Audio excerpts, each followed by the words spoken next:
Elio guys, and welcome back to another episode of Infinite Magicraid. In today's video though, I wanted to talk to you guys about emblems because this isn't a video I've done on the channel yet, and I do mention it in my definitive beginners guide if you guys haven't checked that out over there on the subreddit yet.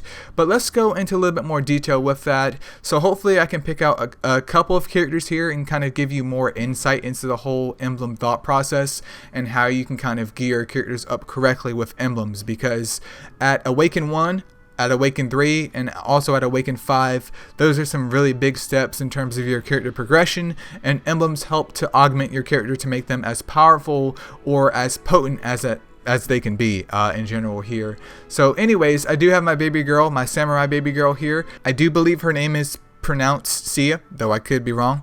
Don't hold me to that here, but quickly going over her skills as an example, she has Unity. This just deals attack damage and reduces the cooldown of her concentration increase in Broken Snow. Her second move boosts up her crit rate and crit damage. Her passive gives her another turn attacking regardless of whatever action that she takes here. And then for her final move is just raw damage. So with her kit, just taking a look at your character and analyzing them from their kit alone is a great way to start off your whole emblem process, because her kit is basically just basic damage. It's basic raw damage with high single stat modifiers up there, because she's hell-bent on single target damage here. Meaning, going through the emblem tree right here, we have attack, defense, and support. It doesn't really make sense to have support on her. I guess you could argue and say that yes, you can kind of build up her resistance in terms of like deflecting debuffs and stuff of that nature, but I chose to go the attack and defense route, and you're going to see why. I'm not saying that this is specifically correct, but for my scenario and my use of the baby girl, I've had no problems with her whatsoever. And just in case, you look at this video and you have a better understanding of your units here, if you go over here to the refresh tab and hit the continue button for 50 gems, you can basically reroll all your emblems and kind of set them up to how you want them to be in general here. But I will say, rule of thumb, it's wise, even though there's probably some exceptions in this game because there's plenty of units here, it's wise to at least give, if you have an attacker, give them at least an attack emblem. If you have a defender, give them at least a defender emblem. If you have a supporter, at least give them the support emblem, and then the other emblem is up to you. So breaking down her whole emblem set here, focusing on the attack emblem first, at stage 1, there's an option in between crit rate and base attack. I always go with crit rate right here, because having higher crit rate, which caps out, it should cap out at 100% like any other game out there, means there's a guaranteed stat applied to her, and having her with equipment to boost up her crit rate, even though concentration increase already helps boost up her crit rate, just makes sense. 150 base attack isn't going to do anything for you. Nearly 5% crit rate though, over the long run, paired up with other gear, is going to do a lot for you, because there isn't a cap on basic attack, but there's a cap on crit rate, which means once you hit that crit rate cap, you can now focus on crit damage, which is what you want over base attack anyways. Unless you have some type of disgustingly high amount of base attack, 9 times out of 10, if your crit rate is max and you have very good crit damage, but okay basic attack, you're going to out damage a unit with high basic attack and no crit rate, because they're just never going to crit to out damage you in the long run. Moving on to the second stage here though, this is where things kind of split off a little bit more, and my reasoning for picking these guys just makes sense. So let me kind of explain that here. So focusing over here on the first move of the second stage, which is called Unexpected Attack, when her HP is full, the damage dealt is increased up to 6%. This makes no sense, because as soon as you start a round, especially in PvP, if the other units have higher speed than you, emblems just absolutely useless. Same thing in campaign mode. She's going to take damage. Yeah, you can argue that in theory she could possibly not take damage, but I'm not gonna put it up to RNG to make this emblem work. So that move right there for me is just a no dog. Moving on to Shield Slam though, when attacking the target with a shield, her damage is increased by 9%. Once again, no brainer. She's a high single target DPS unit. There's going to be units that have shields like Whim, there's Howl, 9000. There's other units out there, and they come out with basically every patch of units having shields. This is absolutely no brainer of trying to break through that shield and do damage, because her main selling point is to deal damage. Then there's also Berserk Blood. Once again, this is a trade-off where she deals more damage but also takes more damage, and that 6% could go a long way, especially as things go on. So it's kill or be killed in that situation, and maximizing DPS, because this baby girl is a DPS, is the way to go. Moving on to the third stage though of the attack emblems, damage dealt on the first turn, you can go up to plus 9% with Arrogant. I don't really find this super useful, not for her in particular, because of concentration increase, which is her secondary skill. She basically has to take a turn in order to get the maximum damage output out of her, meaning this is going to boost up the damage of her passive, which gives her just essentially a basic attack. I don't need 9% added to the basic attack. I need 9% added to the ultimate skill. So this for me right here, I was like, nah, I'm not going to do that for this baby girl. Moving on to the second skill though, practice makes perfect. So damage dealt upwards to plus 12% in the next turn for every target killed. This is obviously more usable in the campaign than PvP. So if you somehow finish the campaign, then feel free to reset it, or you can still use this baby girl in the Tower of Mark, so that could be your moneymaker too. But with concentration increase and her ultimate, which has very, very high damage up there, it pretty much guarantees something's going to die, meaning in that next round, if she's killed multiple targets or at least 2 targets, she's already going to start off with a whopping increase in terms of her damage, which is just money in my book. Then there's also Last Stand. The less allies on the battlefield, the higher the damage dealt is, up to 12%. Obviously, I don't want any of my units to die, but if they do die, I do hope it's not this baby girl, because if you kind of pick off all the other units and leave her up there, and she does concentration increase in her ultimate, oh yeah, we're smiley face gaming here, you guys. Alright, and then moving on over here to the fourth part of the attack tab here, we have strength build up, which says when there's no valid debuff damage dealt, it goes up to plus 6% up there. Meaning as long as she has no debuffs on her, this baby girl is going to do more damage. I don't want any debuffs on her anyways, and if there's debuffs on her, I'm going to do my best to make sure those debuffs are off, because that also cripples her damage. So it's a no-brainer there, especially having a healer that can cleanse debuffs means this move is not guaranteed to stay up all the time, but it's guaranteed to stay up at least quite actively. And then there's Victory Rush, which sets for targets under control status, damage dealt can top out at plus 9%. This would make sense if she had any type of control moves, which I'm assuming is like stun and stuff of that nature, but she doesn't. So why would I use this on her? And if I'm going to pair her up with other units, because of her kit in general, I want to pair her up with other units that kind of support either boosting up her innate crit damage or her innate crit rate, and not necessarily control status. So at least for this particular unit, I didn't really find any reason to go for that emblem in general. And then there's also Pay Off Old Scores, which says for every one attribute debuff born, her damage increases by 3%, and this effect can be stacked up to 4 times. So while one of her moves says like if there's no debuffs on her, her attacks increase, this move right here is saying if she does have a debuff on her, her attack's still going to increase. So either way, I'm still winning in terms of getting some boosted damage on her. Obviously, I don't want any debuffs on her, but I'm still getting the benefit either way. Moving on to the fifth part of the attack emblem tab though, we have Brave Enemies. So when attacking targets with HP more than 70%, you can increase her damage up by 6%. The goal here is to kill the enemies, so I'm going to try and take their HP down past the 70% threshold as soon as possible, meaning this move is only effective for roughly 30% of their HP, which at the beginning of a fight will hopefully go down quite quickly, meaning this move literally becomes inefficient as soon as the unit that you're hitting hits 69.9% HP. So it's only usable for 30% of the HP that you're fighting in terms of that target. I don't want it. Absolutely don't want it. Weak Point increases the damage dealt by 6% when attacking a target whose HP is below 50%. Yes, this right here is money, because that means you're closer to death, and if you're closer to death, there's a higher chance of me killing you, and with this upgraded emblem added to the mix, there's also another higher chance of me killing you, even if it's only by a whopping 6%. This right here makes sense because it has a lot longer duration and a lot more use of 50% of HP versus the whopping 30% as the other emblems showed. There's also a new lease on life. When self HP is below 50%, this isn't maxed out yet, she deals upwards of 9% damage. So the less HP that she has, the more damage she is going to deal to the enemy here.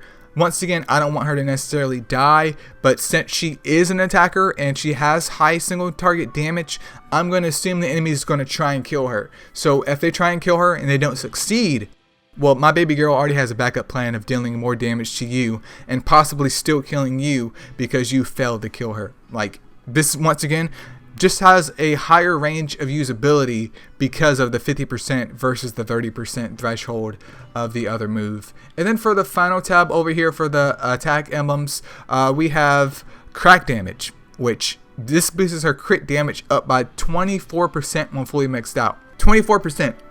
Absolutely wild and wacky here. 24% is huge, and that synergizes quite well with her beginning attack emblem, which was her added crit rate. This also synergizes well with concentration increase, which boosts up not only her crit rate but her crit damage, and also if you have any other units on the field like Rosalia, where they can also boost the crit damage of your party in general. So this synergizes extremely well with her kit, and it makes sense why I chose this. And 9 times out of 10, I'm going to recommend that you guys choose crack damage in general, because the more crit damage that you have, just the higher damage you're going to do here in general. The other two skills, which is long-term basis, this increases mastery by 30%. She doesn't have any debuffs. She doesn't have any bleed.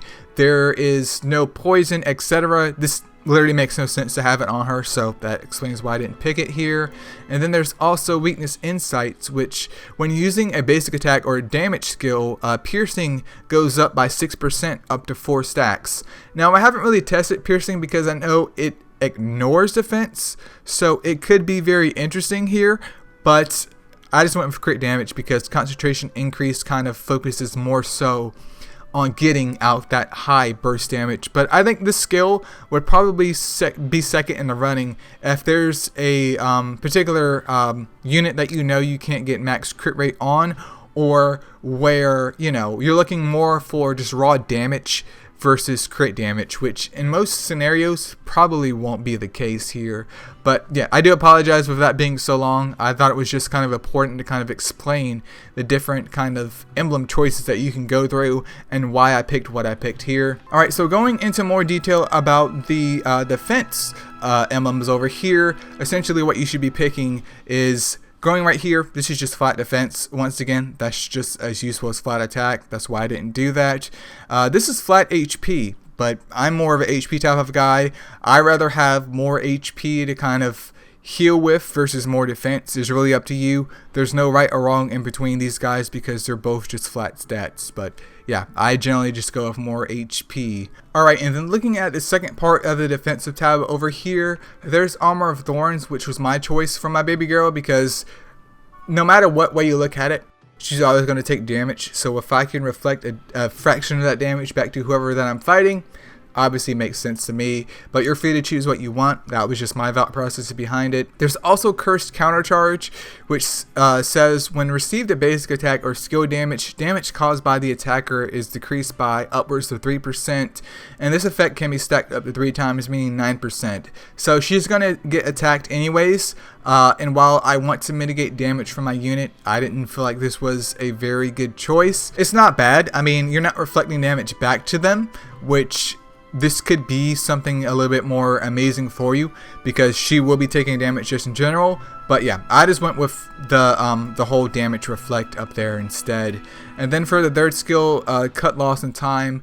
When she receives crit damage, her max HP is recovered by 1.5%, and each skill can be triggered 1 time. I'm not sure if they mean this can be triggered with every skill that hits her with crit damage, or if it's just a one-time deal.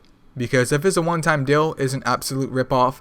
But it sounds like if there's a skill and they crit on her, basically she can recover 1.5% of her max HP. That's literally nothing. So this is something that I would just honestly never pick. That doesn't sound useful to me at all. So you can do either damage reflection or kind of mitigating damage from the skill damage or basic attacks. It's really up to you. I just happen to go with damage reflection because no matter what hits her, I'm going to be, throwing back a little bit of damage over there to the enemies. And then moving on to the third part of the defensive tab, there's Harsh Transition, which says when her HP is below 50%, her leech can be boosted up. And then also leech is also boosted up by a percentage for every 10% of HP lost here. So this kind of adds in sustainability, and in this scenario here, because I have my attack emblems that kind of synergize with her losing HP, I don't necessarily want her to survive, but I don't necessarily want her to die either, if that makes any sense. But because of her skill kit not having any leech at all for 0 of her skills, it doesn't make sense to me to add leech to this particular unit because she has no leech. I don't have her on a fearless set. There's nothing here to promote the benefit of leech and having her have self-sustainability when my main selling point here is damage. Now, if you have other units like Holder, there's also Horus, for example, who has built-in leech. 10 out of 10 makes sense to kind of boost up their leech rate because they have skills with leech built in. Then there's also Sacrifice the Dead, and it restores 9% of her max HP for every ally dead. Once again, this kind of synergizes with Last Stand, where the less units on the field there are, the more damage she's going to deal. And also the less units that she has on the field with her, she's also going to be healing up to kind of give her some more added survivability in the long run to hopefully kill the enemy before they can kill me. So I think that really makes sense right there. And then there's also No Fear, which damage received by 6% decrease when HP is below 50% for the first time. This only happens once. No thank you. I don't want any skill where I invest in my freaking scrolls and it only works once. This isn't going to do anything for me with that 6% damage increase when she gets hits again. This isn't going to do anything for me with that 6% damage decrease when she gets hit again. Like, no, I don't want it.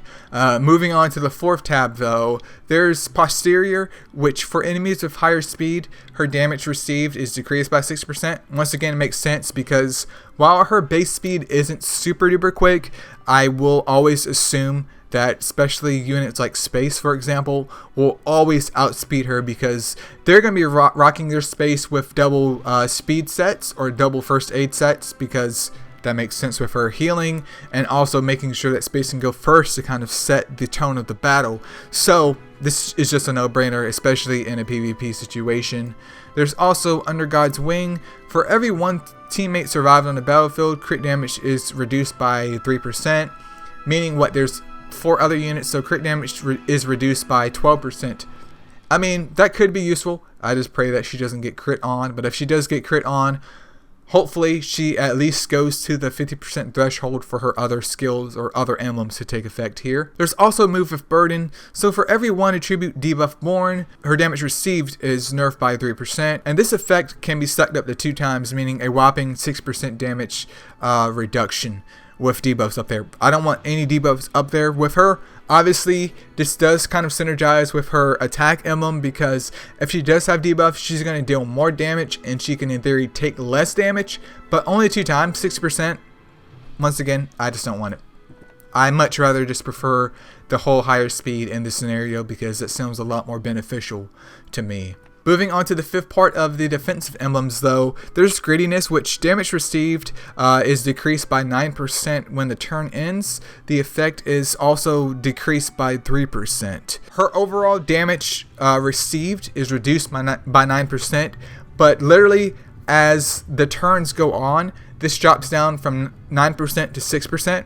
Then it drops down to 3%, and then it's gone. So I can understand this in a maybe like a burst scenario where I don't expect her to survive super duper long, or I want her to kind of start off strong and whatever happens to her after that doesn't really matter to me. You know, say for instance like units like Reliant or Whim, for example, I want them to start off strong to get their moves going. But other than that, I don't really need anything else from them. This would make sense to me more so in that scenario versus this scenario where obviously I don't want her taking damage, but I don't think it's really, you know, applied here in terms of usefulness to her. And then there's also Spontaneous Recovery, which obviously makes a lot more sense to me, which restores self max HP by 6% when fully booked up at the beginning of the first 3 turns of each wave. Meaning, especially in a scenario like the campaign, for example, where you're constantly going through stages, there's also Tower of Mark, she can heal herself with each of the stages. So if she's super duper low in HP, she can gather a little bit more HP to heal herself. And if she's already near max HP, she can kind of top herself off. This right here just means a lot more to me than damage reduction, literally for like the first 3 turns of the fight in general. There's also Unremitting Efforts, which restores 3% of her max HP at the beginning of the turn if the control status is effective. If she has a control status on her, which I'm assuming is what this is saying here, it doesn't matter if she can heal HP or not. She's not dealing any damage. 3% of her max HP doesn't really add to any survivability because I will have a healer there to hopefully strip her of her control status debuff so she can then do her job as an attacker. So I really don't see any point of just picking this move unless a unit literally has like a built-in passive of where they kind of like debuff themselves or something, and you can kind of use this to your advantage to heal yourself. So but moving on to the last part of her emblems right here, which is level 6, there's Rugged Tenacity, which reduces crit damage by a whopping 30%. Once again, if she was a defensive unit, that makes perfect sense. If she was a support unit, that makes perfect sense. But as an attacker type unit, obviously my focus is on killing you and obviously not you killing me. So if you can die first, it doesn't matter if crit damage received is reduced because, well, you're DED. There's also Tough Skin, which receives a 2-turn shield with 30% of her self HP for 2 turns at the beginning of each wave. This does add some self-sustainability to her, and this definitely seems very, very appealing, especially on paper. However, once again, since her kit is focused on high single target damage, I'm going to focus on that and not make her a jack of all trades because, yes, she has a shield up with her HP, but as an attacker already, she already has innate lower base HP than other units. So why not focus on doing what she's meant to do versus kind of giving her something that could be useful for survivability, but in the end, I don't really find super duper useful because there's other units like Wim, for example, where this would pair up with very, very nicely. And Wim can also bring in a shield, so I don't need to waste my time with throwing an emblem over here in that slot. And then there's also the Last Radiance. For every 1% of HP lost, damage received upwards to 0.3% up to 80 stacks. Yeah, so what this move is saying here is that if you lose up to 80% of your HP, basically the damage that you receive is reduced by 24% for the bottom or for the last 20% of your HP that you have. That's appealing. But if you heal it up, then this effect gets also reduced. So I don't think this is a bad move in general, especially for units that may have certain effects when their HP is, lower than a certain threshold. But I certainly don't want to keep their HP anywhere near that lower threshold because that means they're walking on death's door. And once again, I don't want them to walk on death's door at all. I want them to stay hopefully above 50%, if not below 50%. Hopefully they're close to that 50% threshold so I can kind of heal them back up after a turn or two. But that is my baby girl's emblems. Hopefully this kind of gives you a little bit more insight into emblems here. I do apologize that the video is a little bit longer than I expected because kind of going through the emblem choices and explaining why I picked what I picked on this baby girl just makes sense to me to kind of help you kind of pick through your whole emblems for your entire squad as well. And what I'll do here is kind of split these videos up, and in the next video I'll kind of focus on like a supporter, and then on the next video I'll focus more so on a defender to kind of give you guys a more definitive guide of building each and every unit regardless of what class that they have. But do keep in mind that there's some scenarios where if you have like an attacker and one of their main selling points is applying debuffs to the enemy, then perhaps going over here to the support tab could be a little bit more useful for you than the defense tab. But that's really up to the character in question. So stay tuned for that, you guys. And yeah, as always, I'll see you guys in the next one.